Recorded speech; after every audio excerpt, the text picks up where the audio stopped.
Micah, it's great to have you here with us today and welcome. You can go ahead and share your screen. Alrighty. Well, thank you everybody. Again, thank you for having me. I'm really excited to be sharing this with you guys. I usually am in an environment with students at Liberty University where it's an interactive environment. So this is a little bit of a change, but I'm excited to go through a bunch of different points I have. I'm going to be kind of touching on more of the surface level of kind of everything you need to know in terms of effective video production in the missions world. But I just wanted to start off with a word of prayer and just kind of open up our time, dedicate it to the Lord, and just so I don't say anything that I'm not supposed to, and that I can share everything that the Lord wanted me today. So I'll go ahead and open in prayer. Dear Lord, thank you so much for this time that you have allowed me to speak with these different members of these organizations that we've all got one together to serve you and to make your name known and to make your name famous. Lord, thank you for this opportunity to share some of my stories, some of the things that you've allowed me to be a part of, that you've blessed me and my team to be able to go to these different countries and make media that points back to you, Lord. I pray that what I shared today is effective and that lots of good questions can come in and that I can answer them. And again, that I can just share effectively what could be used so other organizations can reach lots and lots of people through video. Thank you for this opportunity. In Jesus' name, amen. All righty. So today's topic, I'm just going to move this really quick. Today's topic is effective mission storytelling through video. So as you all know, this is a video topic class, so I'm not going to go too in depth in terms of like the technicalities and everything because we're all at different levels of video production. But yeah, so this photo, as you can see here on the this entrance page, is actually me back in 2019 with this gentleman.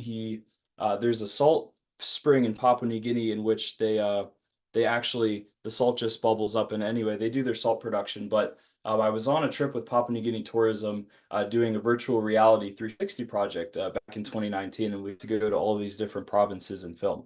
So that camera that I'm holding is actually a virtual reality 360 camera, which is pretty cool. We'll talk just a little briefly about that later. But all right, so today our key points for discussion are going to be the importance of video production in global missions, uh, storytelling, most importantly, why video is necessary, how you can utilize video in your organization, different types of video content. I've also got two worksheets that we put into the additional resources section here on the Zoom. One's a missions video idea worksheet, and then the other is a video session planning checklist, in which are two tools that I put together to kind of help you go start at video from the beginning. So a little bit about me, just a little bit. I'm currently 24 years old. As I mentioned, I'm studying for my master's degree at Liberty University. The Lord has just been so incredible in providing for me to get through my education throughout these last 6 years. But I'm studying video production, communication, and I'm currently a GSA, so I get to help instruct 5 different video sections of intro video and advanced video production. I started doing video in 2017. I graduated high school in Papua New Guinea, where I had spent a lot of my time growing up, where my parents work with Bible translation. And when I first was, right before I graduated high school, there were two missionary families that asked me, they said, "Hey, we know you do photography." I hadn't really done video yet.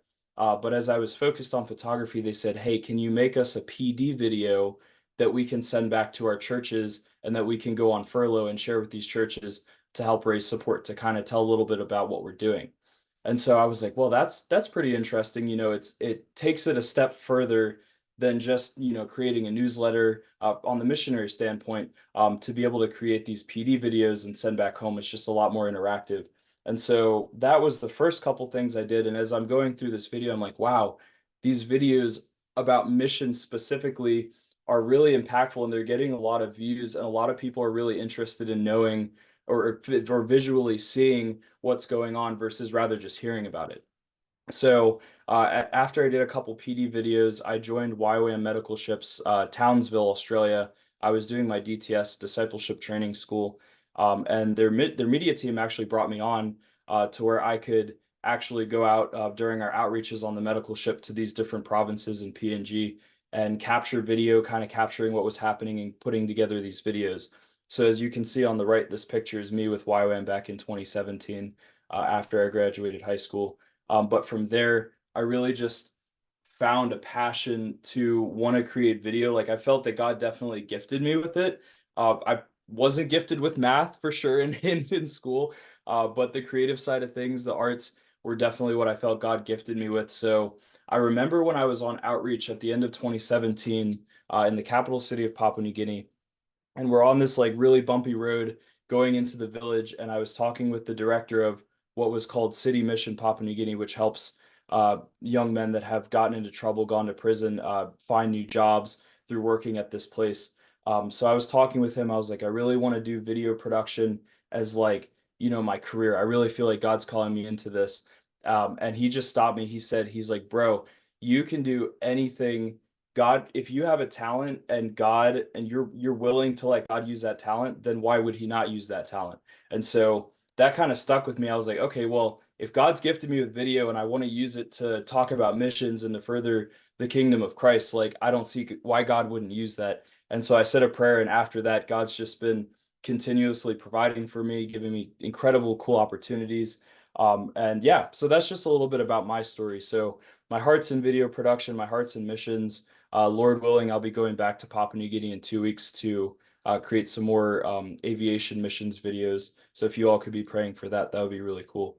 But yeah, enough about me. Let's get into our topic today. So first, with video production, what we really need to think about and focus on is you don't want to get too caught up in making a fancy video. You really, really want to focus on the storytelling aspect behind the video. So the heartbeat of a video is the storytelling.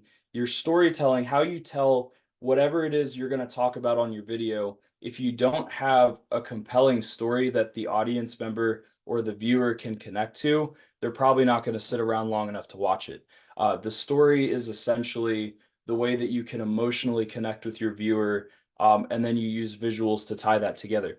Have you ever watched a movie that wasn't really high quality produced, or you ever watched a video that, maybe it was shot with an iPhone, or maybe it wasn't that great, but the story was really, really good. So you sat through it, you watched it. And so just think about that when you're creating video. The number one thing you need to start with is the story. What is your story? What are you trying to tell people? And how can it be portrayed? So again, as I just mentioned, storytelling is key in missions videos because it connects with people across cultures and languages. And part of what we'll talk about today is video is probably what I would argue to be the most effective way to actually connect with people, because you can transcend the cultural barriers by viewing, and video allows us nowadays to use things like subtitles and translations, where we can actually use the same video across cultures through editing. So by sharing real life experiences and testimonies, videos show how the powerful impact of global missions. This makes the message of hope clear and relatable, inspiring support and actions from viewers everywhere. And now that we live in a very global, economy worldwide, I wouldn't say everybody, but the majority of people have internet access. Like, just for example, you've got Papua New Guinea, which is a very, very remote country. And in the middle of the island, you can get 4G LTE. So that just goes to show that, now utilizing video is a very meaningful way to connect with people. So regarding the storytelling of video, I like to call these the 4 pillars of the heartbeat of a video. So you've got people, the emotional core. So again, going to that story, what is the story that you're telling? Who's telling that story? You've got the place. You want to show the authenticity. You want to paint the picture for the viewer of where the story is taking place. You've got the plot, which is the story structure. What are those elements of the story? You don't want to miss out on something, but you also don't want to put too much, if that makes sense. I'm sure we all, know nowadays that the attention spans of people online specifically are very short. We've got apps, and I'll talk more about the social media platforms, but you've got apps now that are essentially pushing out content that's 10 seconds, 30 seconds, and people's attention spans are quick. So you want to focus on the plot. You don't want to go too crazy with it, but you want to make sure you don't miss any of the elements of whatever you're trying to portray on the video. And then fourth, you've got your purpose, the why behind the story. What is the why? So going on from there, a strong story is more important than fancy visuals. As I mentioned, you can get really caught up. And when I first started doing video production, to kind of learn how to, you know, get different shot ideas and get different angles and all this cool stuff, I got more caught up in trying to get cool shots than actually capturing the story, and then you lose people. So that's really important again to make sure, and I'll keep going back to that. Your number one thing to focus on in a video is your story. So moving on from that, our second discussion point, why video is necessary in missions. So the biggest thing that I can say is it enhances organizational communication and engagement. Again, social media, trade shows, we'll talk about all the different ways in which video could be used. Here in this picture, you can see me flying a drone. I actually shot a documentary video in Haiti in 2018 and 2019. So yeah, so why video is necessary in missions? Visual appeal. Videos can help to simplify complex concepts, making your message more accessible and understandable for your target audience. So let me just talk really briefly about that. So the whole thing about the making the complex concept really simple in missions, a lot of times you have people, as we all know, you've got your supporters, you've got people on the ground here, wherever it may be, who are really, really excited to get involved and to get on board, but they might not fully understand everything that's going on. They might not fully understand what exactly the mission is trying to do, just by reading documents or looking at photos. So again, by creating videos, you can actually bridge that gap. So clear messaging, again, videos can help to simplify that. And all we want to do is to make sure the message of the gospel is accessible and understandable to whoever's watching it. You don't want to make it confusing. So also distribution, videos can be easily shared on social media platforms, as we mentioned, reaching people throughout the US and Canada, especially young people who often watch content on their phones. As we all know, as the intro to this webinar was talking about how our generation, the younger generation, is very much connected online. So we don't want to miss out on that. So this broad distribution can serve to inspire donors, encourage prayers, and to attract potential recruits by showcasing compelling stories of missions work. So also going on shared experiences, video can help create those shared experiences by community building and creating support. So again, videos can foster a sense of community by sharing these experiences and encouraging collaboration among the different missions teams. So for example, let's take Wycliffe, for example. You've got Wycliffe Bible Translators who has their headquarters in Orlando, Florida. You've got the missions base in Ukarumpa, Papua New Guinea. You've got bases all over the world. So you've got all these people working under one organization doing all these different tasks. Well, sometimes there might be a little bit, not saying Wycliffe, for example, but in any organization, there might be a little bit of a disconnect if there's somebody in the organization that doesn't know what the other person is doing. So one way that video can be really helpful within the organization would be creating videos that can be shared within. Also support networks, testimonial. We've got examples of testimonial videos, instructional and documentary videos to help build those support networks for not only just missionaries, but also the people working in the organization back home. And again, I'm going to get to specifics on videos, but I'm just giving you guys kind of the overall why it's necessary. So again, how to utilize video, different types of content. So here's just the 360 camera again in Papua New Guinea. That was a lot of fun. And just showing you an example of YouTube, a YouTube page. And I will say currently YouTube is one of the most effective ways to reach people with video. All right, so moving on, how to utilize your video within your organization, transcending language barriers. So I'm going to use the Jesus Film Project here as an example. My dad actually got to go help on this a little bit back in Papua New Guinea, but what's really cool, I'm sure most of you know what the Jesus Film Project is. Essentially, they filmed this scene, but they're using subtitles and different language overlays to fit so that anybody in any language can watch it, but it still visually looks like they're saying what they're hearing, but it's in their own mother tongue. So with video, you've got visual storytelling. Videos can kind of take away that language limitation, which is really cool because you can't really achieve that in any other way of marketing or communication. Again, as I mentioned, subtitles and voiceovers.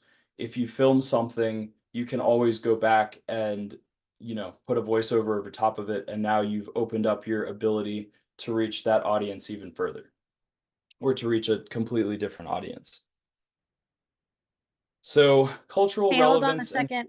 Mike, I'll oh, just yes, ma'am. jump in here on your last slide too.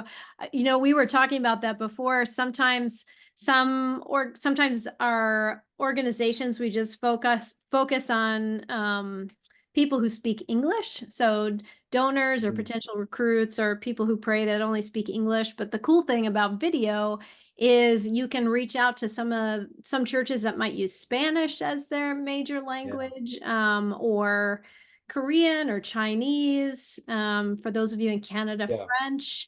And that means that those people can also be inspired to participate, maybe supporting a missionary or supporting a part of your work. So I'll leave it at that.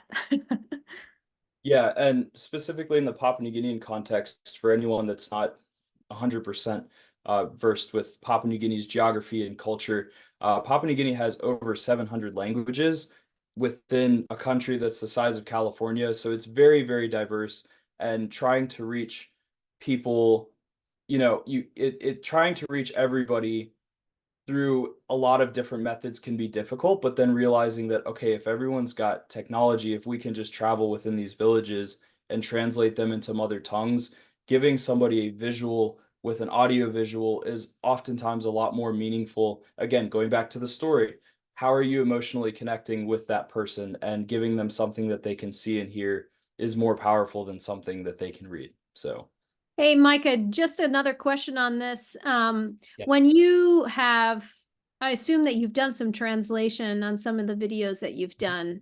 Is it a huge undertaking, or is it something that can systematically be done and is not too difficult? Great question. So I did a project with we did a project with Wycliffe Associates in a country I can't say, a couple years ago, and the video was in English. However, a lot of the people groups that it needed to go to were in different languages, and Wycliffe asked us to put subtitles and we kept the voice, but we just put subtitles over it.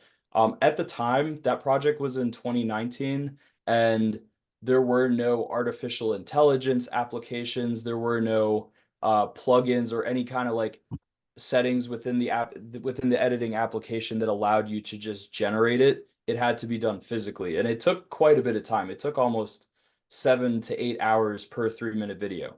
So nowadays we have these video editors, even within our professional video editors, that all you do is you hit transcode or transcribe, and it will take all the text from the video that it can hear and put it into a copy and pastable text. So, or it could just put it directly over top of the video. And I'm going to talk about that a little bit later in this presentation. But there's applications now like CapCut, which are available on the phone and the desktop.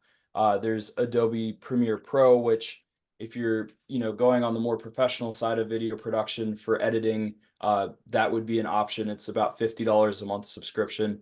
But there's tools built in to almost every single video editor now, whether online, whether artificial intelligence, or really, complex editors where you can just automatically generate them in. So it's a That's lot cool. easier now.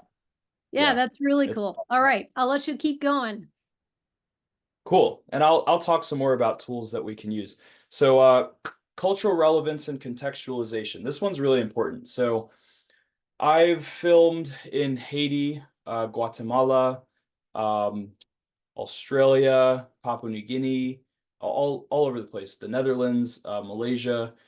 And one thing that's really, really important, so if, for example, if you're going overseas or if you're sending someone overseas, it's very important to keep in mind the cultural context of either who you're filming or where you're filming, and being very respectful of that, and making sure that you don't disrespect or, all those things within it. So, for example, here on the left, the photo is with me and a gentleman. I got invited to go out to the Navajo reservation in Arizona to shoot a documentary video, and it was a pretty special request. But there were some things we really had to keep in mind when filming. Some things like some sensitivities, as well as kind of like the video I mentioned. But as also kind of as we encourage missionaries, you can't go out to a foreign country and change people, if that makes sense. You can't force upon your ideologies and your way of life on a foreign people group that is just not the way to bring somebody to Christ, if that makes sense. That's a lot of time is what taught before missionaries are sent. So in the same way with video, before you go in and film, it's very important that you arrange with people, you make sure that it's okay to film them. A lot of times we have, especially in the United States, we have release forms. If there's ever minors or children that are being filmed, you make sure that the guardian is there to sign that they can be on paper. Always good to get release forms from anybody in regard. But as opposed to that, yes, videos that show people from other communities and cultures can help to expand that. And as we live in this kind of globalized internet economy, it's really important, especially with editing too. One thing I'm working on in my master's thesis documentary right now is we have to be very careful of biases. And it's very easy in video production to capture content that gives a bias or to edit it into a way that has a bias that we want it to say specifically something further than it's either meant to say or actually says. For example, with my documentary project, I'm going to be looking at different educational, historical aspects to education in Papua New Guinea. So I have to be very careful that I'm not painting it in a negative way or a positive way. I just have to simply show the facts. And that's one thing about shooting documentary videos is you have to be very careful that you don't manipulate. And that's part of just keeping the cultural relevance and contextualization correct. Another thing on this subject is local involvement. It's very important to include people, like for example, if you're filming somewhere, it's very important to include people from that organization or from that group to be involved. For example, if I'm filming in Papua New Guinea, I try to be diligent to include Papua New Guinean filmmakers to be on my team, or Papua New Guinean crew members, you know what I'm saying? So it's kind of involving the local people, and then that kind of pushes it further. And not only that, but it gives people a sense of pride in wanting to share what they've been a part of. So Hey, Micah, question. yes. How does video storytelling work in sensitive countries? Great question. So yes, video production sharing in sensitive countries is really, you got to be really careful about that. So regarding the video that I mentioned that we shot, uh, it was it was shared at an event where the people, it was at a conference, of course, so it was closed. It was a closed event, but then afterwards it was shared on Vimeo with a password. Now, that is one way that you could do things if it's a sensitive topic. You just got to really be sure that the password that you're sharing, you really trust the person that you're sharing it with. Because if it, for example, if you've got a sensitive video and you've shared a password with somebody and it's on Vimeo and they've gone and they've shared the password to somebody else and it got out to where it wasn't supposed to, that could be dangerous for the person that you were supposed to be protecting. Now, in terms of a safer way to do it, you could, one way that we've done sensitive videos is putting them onto Google Drive and then sharing out a link where only the email that you share it to can view it. And then anytime they share it, you get a notification that somebody else is trying to access it, and then you can allow that person. So that's generally a way that we do it. You can always do a YouTube private link as well, similar to Vimeo, where it's private. They have to put a password into it. You could always do kind of like Missio Nexus has an intranet where it's paywall protected, a subscriber essentially. You could have a website where people have to be members or subscribe to be able to access certain content, of course, if you trust them. So that would be my advice for keeping things sensitive. Good, Does that thanks. kind of answer? Okay, cool. Yeah, again, you always want to make sure if somebody's willing to let you put them on camera or on a video, you want to always be respectful of them. If they say, if they're, even if they're really unwilling to be on camera, I would say just don't even put them on camera. Avoid it before it gets there. So all right, storytelling and testimonies. This is by far, in terms of the video work that I've done, probably the most impactful in terms of measuring analytics, videos shared online, how many views they get, how many shares they get, how interested people are in the content. One of the first promo slash testimonial story videos that I did was for Papua New Guinea Bible Translation Association, which is the organization my parents work with, which pretty much just sends out Papua New Guinean translators into Papua New Guinea to help translate, and Wycliffe works together with them. But we did a promo video, and as you can see, a couple of the frames at the top of this are from that video.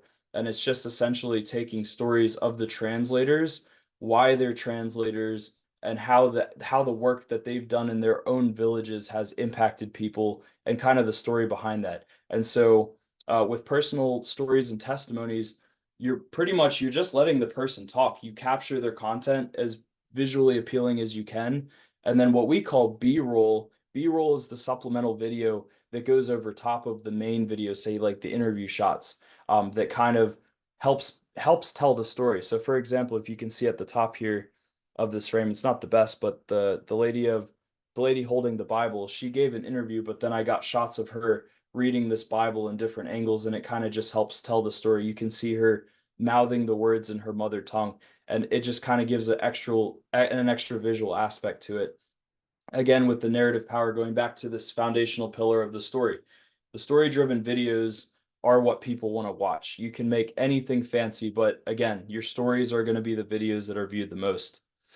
And yeah, again, as I mentioned, if you just watch your analytics as you start sharing videos online, you can see which videos are getting more views and shares. Not that that's all it's about, but again, you do want to look at that because you want to try to be effective in reaching as many people as you can through video.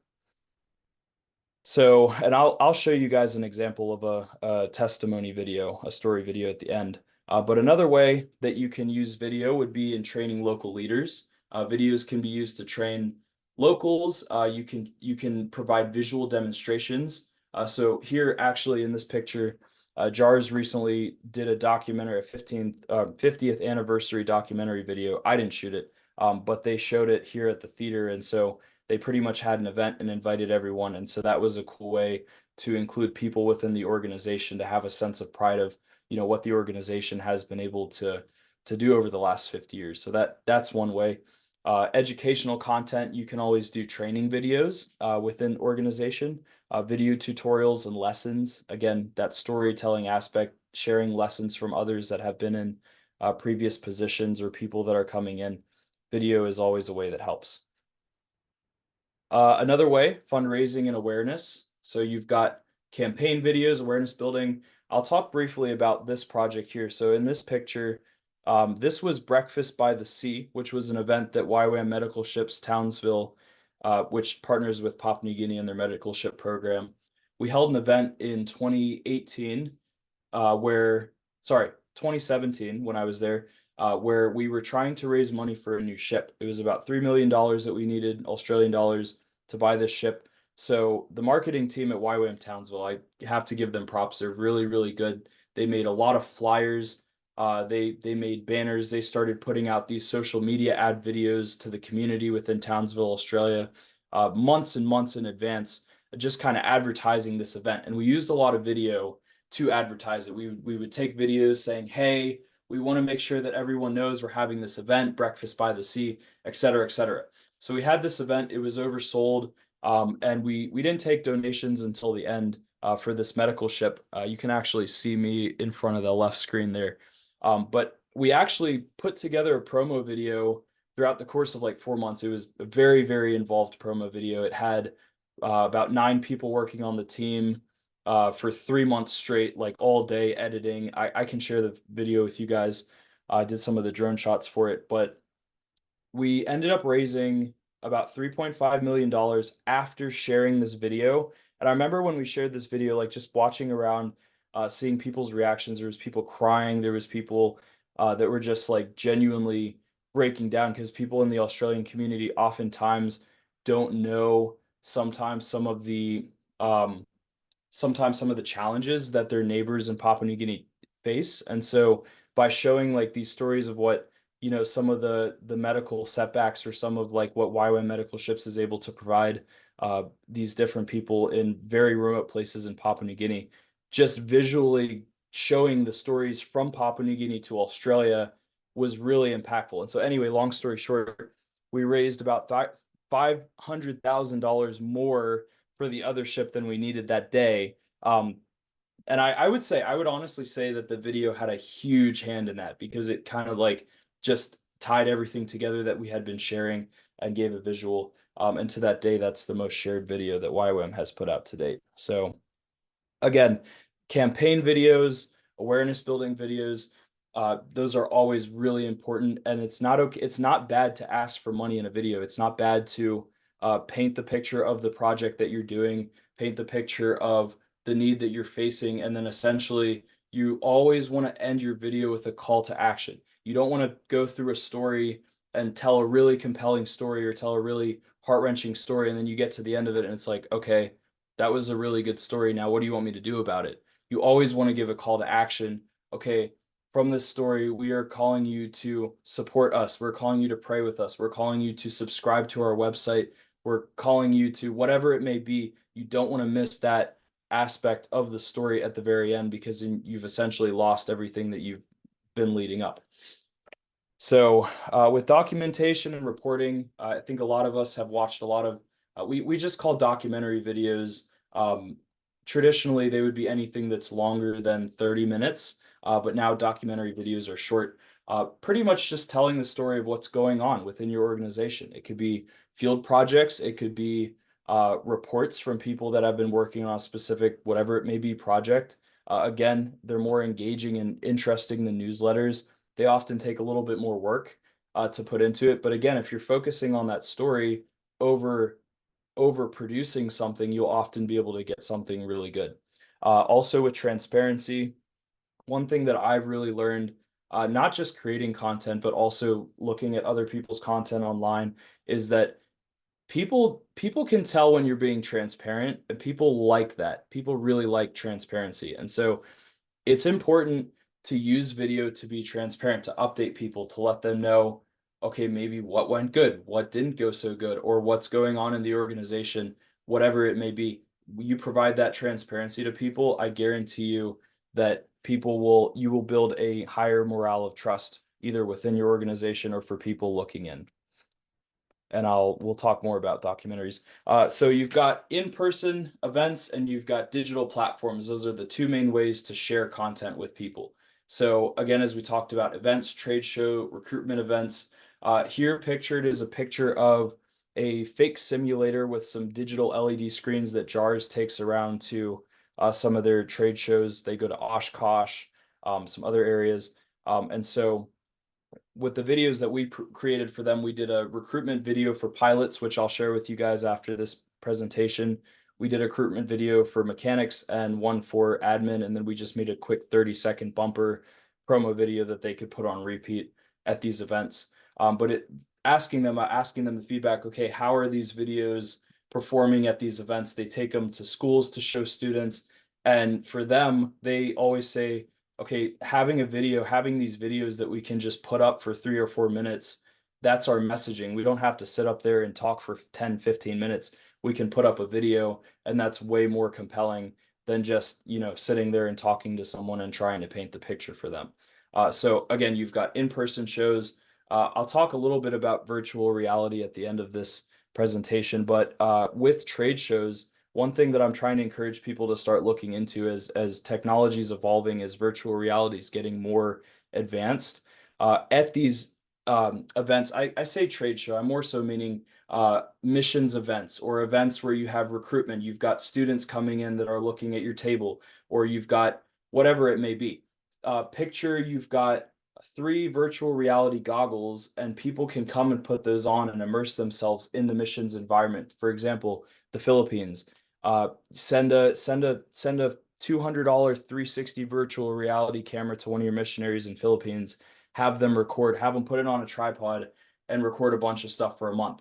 Edit together a video and then paint a picture of what it's like for that missionary specifically in that context. And then you have a video that you can use at the show, put on your headset glasses, and then the potential missionary can look and say, wow, like this is not at all what I envisioned, but this is really cool just being immersed in it. So that's just one way that I'm trying to encourage people to look into virtual reality, specifically the technology for it, as well as the editing platforms from 5 years ago when we made the tourism VR project to now is incredibly advanced. You can buy these 360 cameras now for very cheap, and they come with software that even on your phone, you can stitch everything together automatically. So the technology exists. I just want to keep encouraging everyone that don't get too caught up in, oh, I don't know how to use a camera or I don't know how to use editing software. Quite honestly, our iPhones and our, the editing softwares that you can use on mobile apps are getting almost just quite as good to do basic video editing as some of the bigger stuff.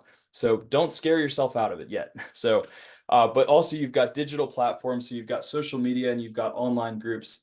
Online groups could be anything from blogs to monthly newsletters that go out. MailChimp, for example, I know a lot of organizations use that to push out email content, but you can even embed videos into MailChimp, and then you could have so much more engagement just through your emails by putting in videos that you might not even be able to reach some people through social media. I know a lot of our supporters and stakeholders don't have social media, so just you don't want to focus solely on events. You don't want to focus solely on social media. You want to kind of hit everything. But I would say at the end of the day, social media is generally the best way to reach new people and to engage with people that are very engaged in your organization or with your organization. All right, so we're going to take a quick uh, switch over here. So I've provided you all with a just a little worksheet here. It's called Missions Video Ideas, and I've written out 8 different examples of what I would be, what I would think would be the major kind of subcategories for video. So the first one being testimonial videos. An example of that could be a mother in a remote village sharing how Bible translation has changed her family's life. So again, as we talked about, getting a story of somebody and their story, you don't even have to talk. You just come up with a bunch of questions or prompts to put in their mind and just let them talk and you edit it together. You could do a project update video. For example, a video showing the stages of a new church being built or a community receiving relief supplies. That's not anything that you have to spend a lot of time planning out. That could just be, a run and gun thing with the camera, with the phone. You're filming what's actually happening. You're not necessarily, it's more of a documentary video. You're not necessarily planning or manipulating the shots. For example, recruitment videos. You could have a young person sharing their experiences and fulfillment from a short-term missions trip or from what they foresee in work. Get stories of people that are currently on the field doing the work, and then get stories of people that are wanting to go onto the field, or use the stories of people that are there to attract people into your organization. And I'll show you guys a recruitment video, but I would say between documentary videos and recruitment videos, those are the 2 strongest pieces that you'll be able to create that people are going to want to watch the most, that will get the most engagement. Number 4, we've got explainer videos. So this is one thing I want to talk about briefly because I don't want to lose anybody here. Video production is broad. We've got everything from studio production, TV, and then you've got everything from just shooting directly on an iPhone. It's all video production. However, there are videos that can be made that don't require you to go out and shoot anything. For example, as I talked about the Black History Month video that I did with my mom and a lot of these other missionaries around the world, the only part of it that I actually filmed was a short 15-second introduction at the beginning, had 9 different videos sent to me that I cut in with music, and then I cut in some graphics and it was done. Now, with explainer videos, it doesn't have to be an explainer, it could be anything. You can use what I talked about, B-roll. You can use stock footage. You can use photos, text overlays, music, whatever it needs to be. It could just simply be text. Now, it's not going to be the most engaging content, but it still might help explain that. For example, we've got animation videos. Animation videos are more expensive, I would say. I mean, it depends on if you're having somebody like spend 300 hours animating it, or if you're just doing something quick. One thing I'll talk about briefly too is some of the tools that we can use in video production. I know a lot of our teams, a lot of our members within these organizations don't have a lot of video production skills or tools necessarily. I would say for any of the organizations that are trying to start smaller, there's a website called Fiverr. I don't always recommend it because I don't know about how well they pay people, but you can always tip more. So it's a website called Fiverr, Fiverr, I believe, or ER. and then you go onto it and you pretty much hire freelancers around the world. You can hire somebody to build you a website. You could hire somebody to edit a video with all the content that you send them, and oftentimes for pretty affordable prices, way more affordable than 5, 10 years ago. And so this is a cool way that you can actually employ people from overseas, and then always tip them more, of course, because a lot of times they charge lower prices due to prices and income prices in different countries. But that is a tool that you can use to connect with people to help you get work done if it's just seeming a little too daunting. So, for example, an animation video of a Bible translation process, the steps of Bible translation, you could go on this website and hire somebody for $300, $400 to completely from scratch draw out and animate a video based on the script that you give them, and they'll do all the editing, all the voiceovers, everything. So these tools do exist. I just want to remind people that you don't have to do everything yourself, but you just want to focus on your messaging and your story as the number one thing. All right, so moving on to event highlights. This is another type of video that we can use. For example, highlights from a missions trip to a new region or a fundraising gala. So I think it's really specifically missions organizations kind of miss this a little bit. I often hear about like, oh, this is going on here. It's like, I didn't know that was going on. I think it would be in terms of inside of the intrapersonal inside of the organization, doing event highlights kind of boosts the morale within the organization. It's like, oh, okay, our organization's doing this, or we're doing that. It's more of a fun thing. Day in the life videos. You've got, what is the typical day for a missionary? What is the typical day for a translator? One thing that we've been doing at Liberty University in our marketing department the last several years, over the past 4 years, is what we'll do is we'll have this application page where students can apply to take over the Instagram page for a day.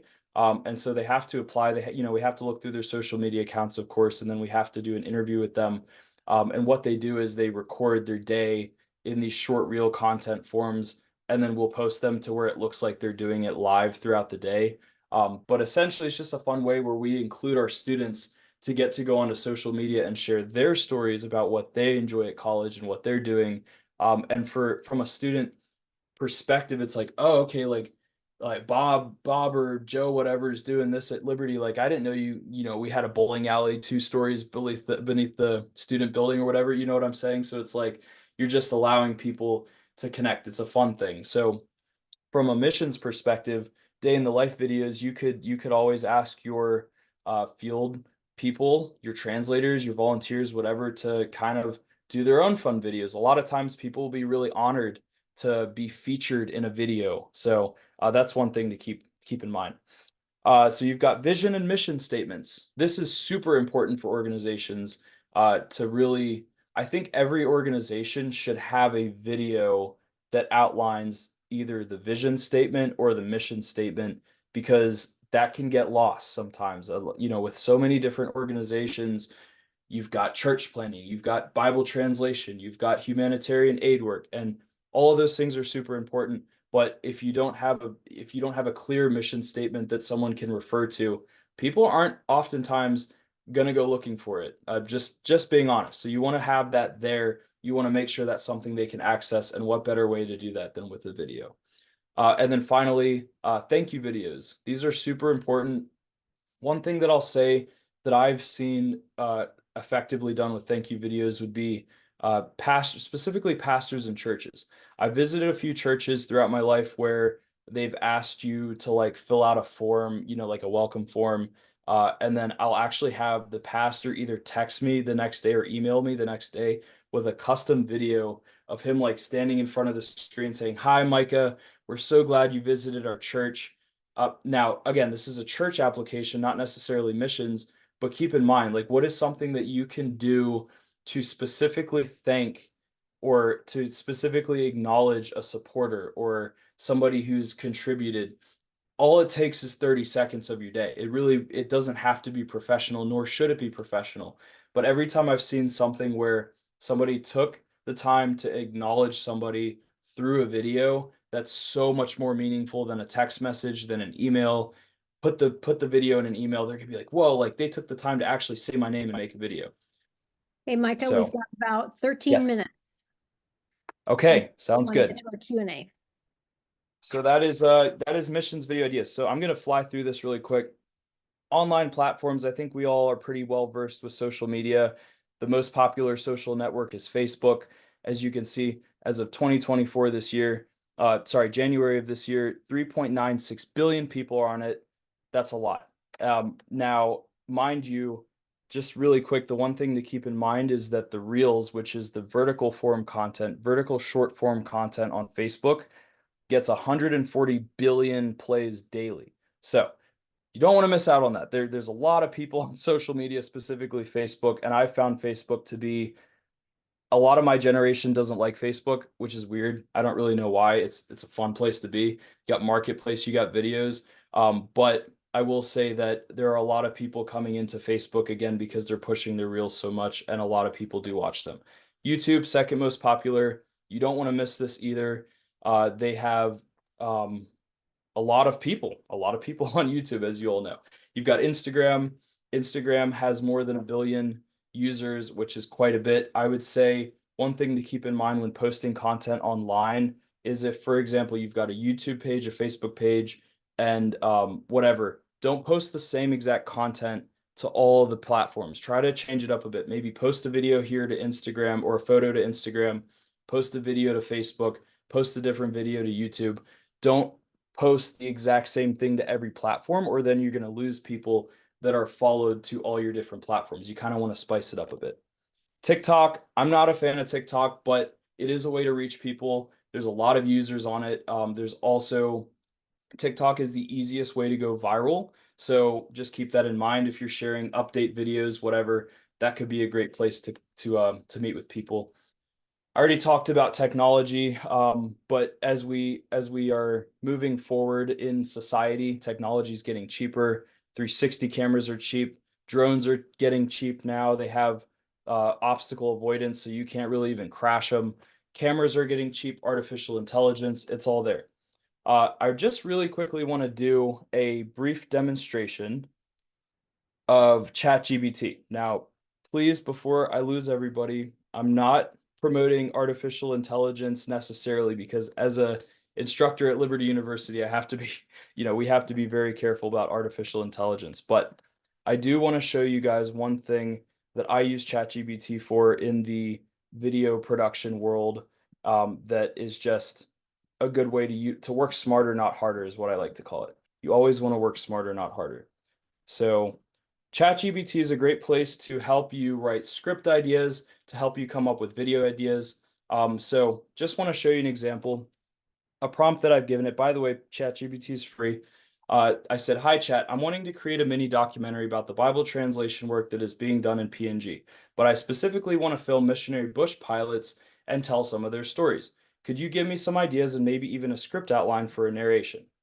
So I tell it that, and back it comes firing at me with a structure, an intro, roles, profiles, impacts on communities, technical side. It's giving me pretty much all the prompts that I need to ask when creating my documentary to allow that person to talk.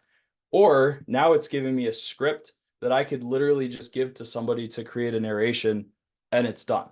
So again, you don't want to use it for everything, but it does help when coming to structure things, giving you tips, giving you shot ideas, maybe even music ideas. So it's just a tool that I encourage people to use to work smarter, not harder. And going back to our presentation here, YouTube is currently promoting Shorts, which is their vertical form content. So as of right now, if you posted a video natively to YouTube like a normal video, you would get half the amount of views as you would on the Shorts, because YouTube is actually pushing through their algorithm. They're trying to beat TikTok, they're trying to beat Facebook. So right now is a great time to hop onto YouTube and start promoting Shorts, because it could be a way that you could capture a lot more people than in the future. Also, one of the artificial intelligence tools that I wanted to show really quick is this called video.ai. Say, for example, you make a 10-minute documentary video for your organization, and you want to cut up little clips to put onto YouTube Shorts, like little 10-second clips. Well, all you need to do is and it's a free application, you upload your video, and it uses artificial intelligence to cut it up into little clips that you can use as individual content. So that's just a cool tool that I encourage people, like, again, working smarter, not harder. Save yourself some time, let it help you make content. Here's a form that I made to help you guys when planning content. Start out with your title. Your title helps you kind of uh, compartmentalize your ideas.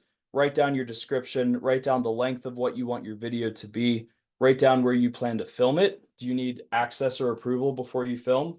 What's the weather going to be like? What's the day or time of where you're filming? How does the lighting affect that? Do you want the lighting to be behind the person? Generally not. You want it to be some coming onto their face. What are the outfits going to be? What are the talking points? What's the voiceover? Write down all these things beforehand, and then when you go to film, it's so much easier, so much easier. And then lastly, what's your hook? What's your call to action? What do you want them to answer? What is the question you're asking that you want them to answer? All right, so a couple lessons learned from my time doing video production. Super important to stay consistent with content. Quantity over quality is sometimes more important, as we talked about. Don't get so focused on overproducing something. Sometimes people just want an update. Always be culturally sensitive. Do your research prior. Compensate your talents. If you're filming somebody, especially in a foreign country, it's always nice to offer them, can I give you some money for being in my video? It's just a courtesy.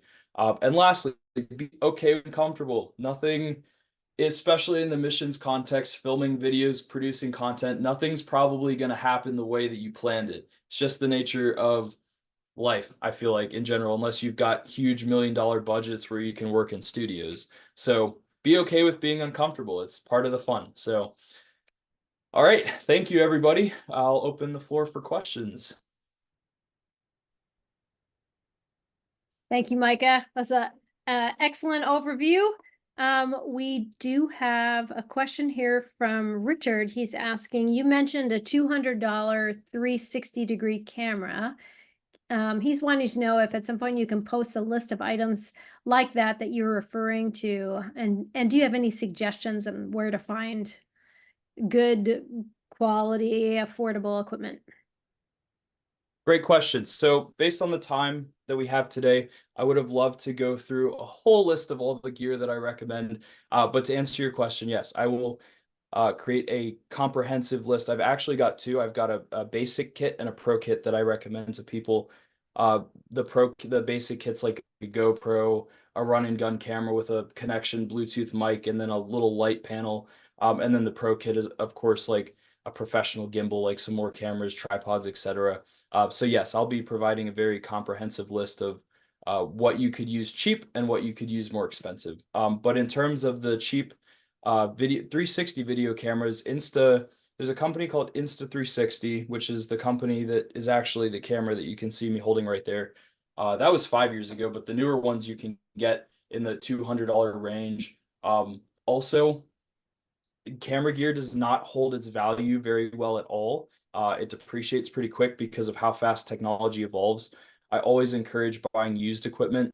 B&H is a great store. Adorama, even Amazon, you can buy used gear that oftentimes hasn't even been used that much at all for half the price. I always buy my stuff used. So hopefully that kind of answers a little bit. Great. Another question, where can your videos be seen? And is there a website where people can find those, or a YouTube channel where they can go see them? Heather, do we have time to show the 3-minute jars video? Yeah, we do. Yep, With, we can show that. okay, I Yep. can answer that question with this question. So I will show you my YouTube channel really quick. To answer your question, Trostle Films is the name of my production company, so to say. And then I also have like YouTube, all the content forums, of course. I don't really post a lot of content. I mostly create content for organizations that they can post. But here, let me share this so you guys can see my desktop here. Okay, so I've got my website here, Trostle Films. You can go over to our projects and see videos here, or you can connect with me directly through the contact page. And then I've got my YouTube channel. I'll just show you guys some analytics really quick. So yeah, you've got it really just depends. So I've got like 20,000 views on a video that I did in Haiti, 3.7. I mean, it's not really a lot, but mostly I post my content to Facebook, as I was saying. All these videos that have 1.4 thousand views on them have over 600,000 views on Facebook. So keeping in mind, Facebook is a place, it's a sharing platform. So you post a video there, people can share it instantly with their friends, and then it can kind of spread that way. Whereas YouTube is not really a sharing platform, it's more of a viewing platform, if that makes sense. I want to show you guys this one video really quick that I did for JARS in 2019 that'll just give you an idea of it combines documentary with promo with testimonial. So let me share this one with you all.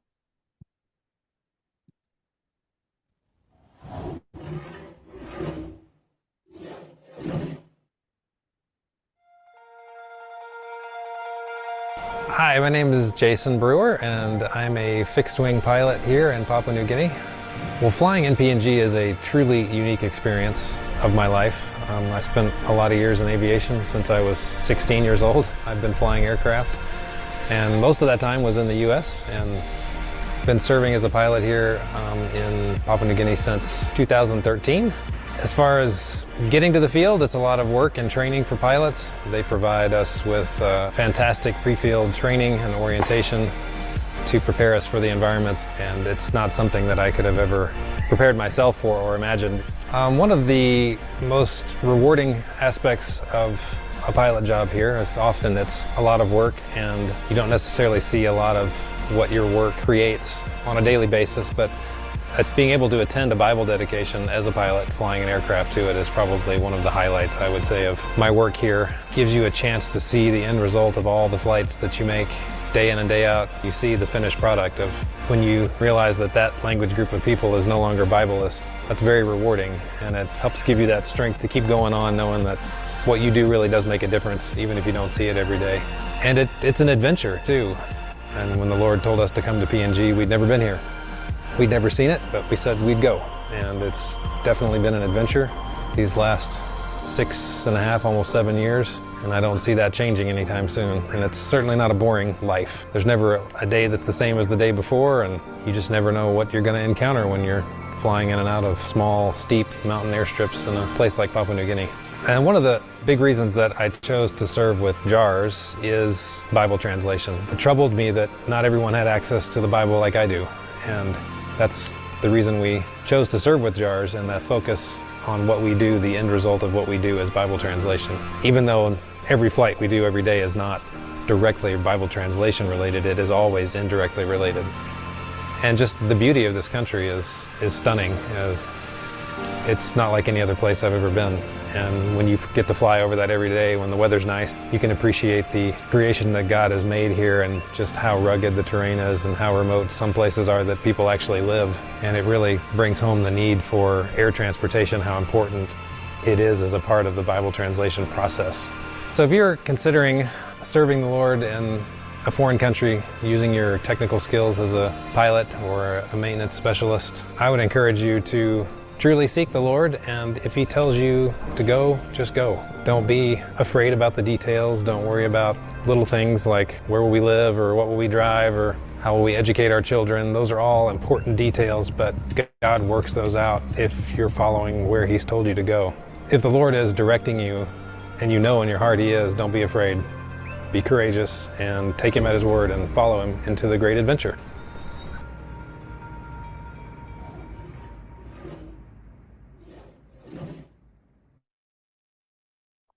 Alrighty, so yeah, so that was just a video. That was one of the 4-part series that we did for JARS, and I just had a blast doing it. And they've gone to Liberty University, they've gone over to Moody, they've gone to all these different universities within the United States and shown these videos.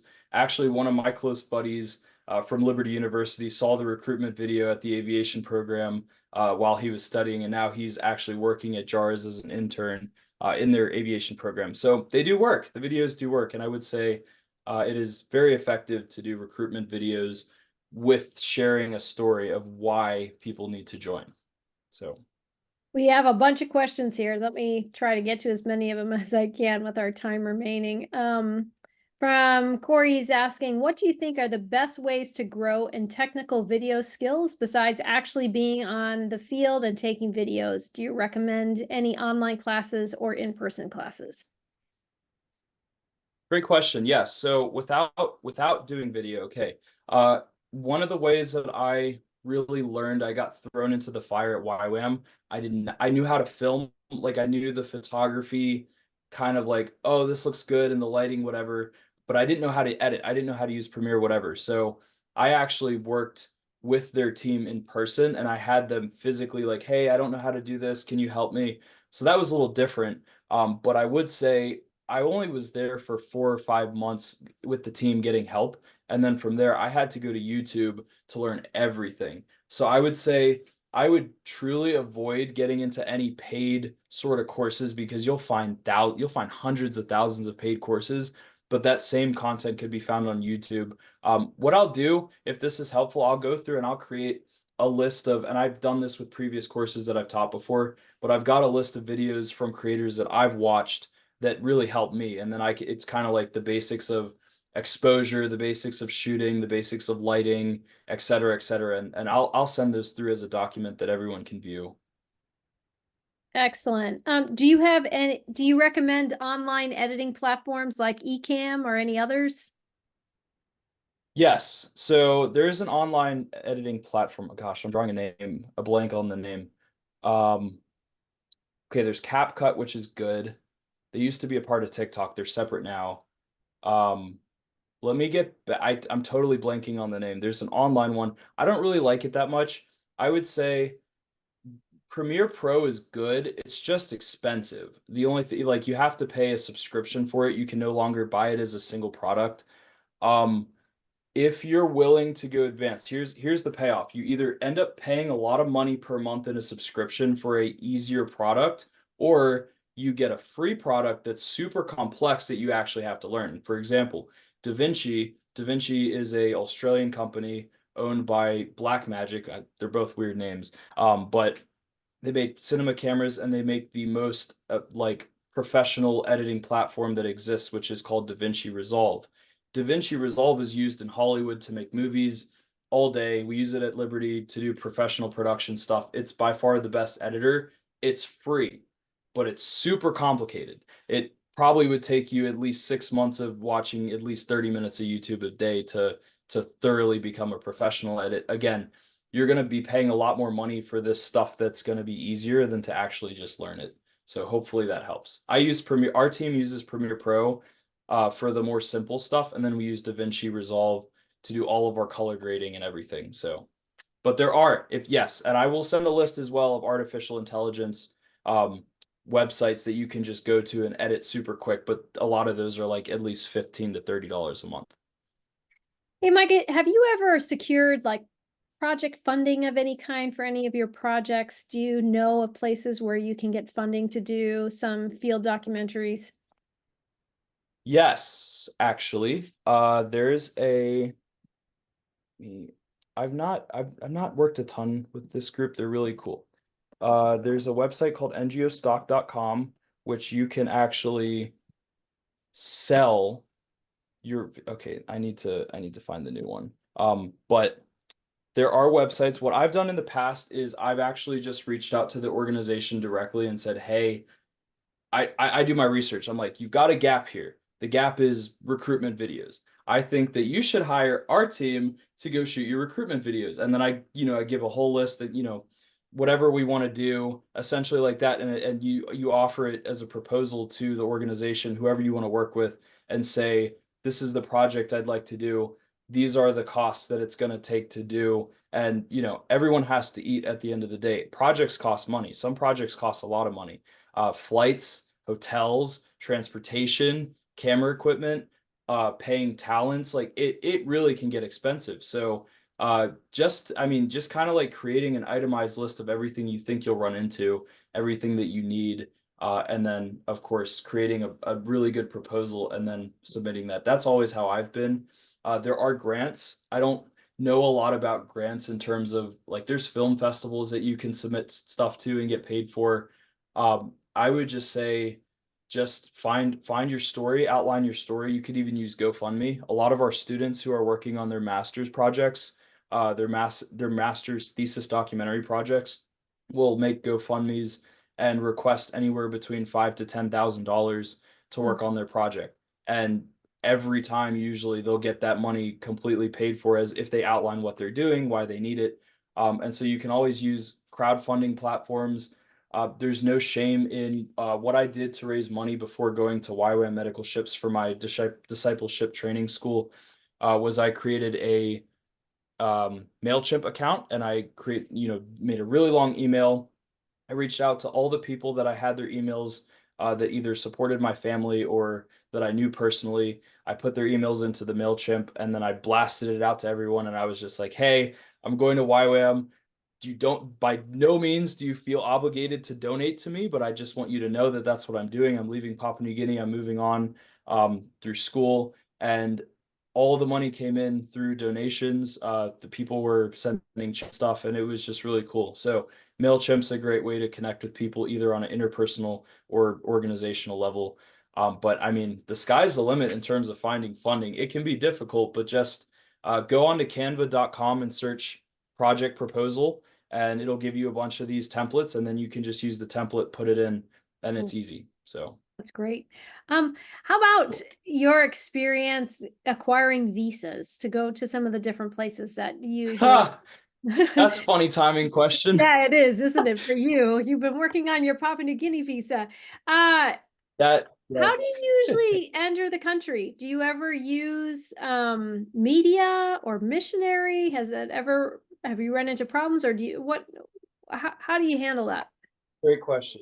Yeah, this is a complicated question. So actually it's funny because I'm in Pennsylvania right now, but I had to drive from Pennsylvania to Southern Virginia to pick up my passport yesterday, and then drive back to DC, go to the embassy, meet with the ambassador, get it printed, and then I'm back in Pennsylvania. So it's a process. So what I ran into recently is because I'm working on my master's documentary video for school. I went to the website, the immigration website, and it's down.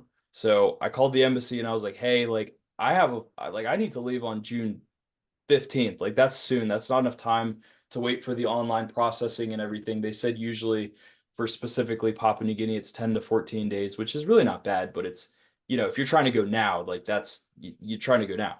And so I actually had, as I mentioned, I drove to the embassy in Washington, D.C., like right where all the Capitol buildings are. And it took 3 minutes, literally 3 minutes of giving them documents. They said, great, stamp, done. Versus in the past, my parents have dealt with waiting months to get visas back. Now, mind you, there are different visas. There's visitor visas, and I'm talking for Papua New Guinea specifically. There's visitor, there's study, there's a YWAM specific visa, and there is work, and then there's study. So all of those come into a different category. As missionaries, it's a work contract, but it's a special visa because it's a paid prohibited work visa, if that makes sense. So they're just trying to make sure people don't come into the country and exploit whatever. So that's PNG. Australia has it's an app you download now, and you literally tap the passport to the back of the phone, which I thought was kind of scary, to be honest, because I've had that passport for 6 years and didn't know you could do that. But the process is $20 and it's an instant approval. Like they just email it to you immediately, and it's good for up to 3 months. Singapore and Malaysia, if you have a US passport, you don't need a visa. I would say most countries, you don't need a visa separate to your passport, because the US passport, assuming you have a US, Canadian, Australian passport, those are some of the strongest, and they generally don't need visas a lot of times. But you always want to check. Always just check before you go traveling overseas, before you book tickets. Always go and see, what visa do I need? Because you don't, like, I've actually literally gotten to the airport in Los Angeles and tried to board a flight to Australia, and they were like, where's your visa? I was like, what do you mean, where's my visa? I thought I only needed a visa to PNG because I wasn't getting out of the airport. And so Thankfully, it was an instant process. I just did it on the spot, but you might not be so blessed in your circumstance. So make sure you do your due diligence for that. Awesome. Well, I think we need to wrap up now, but thank you very much. We can end the recording now.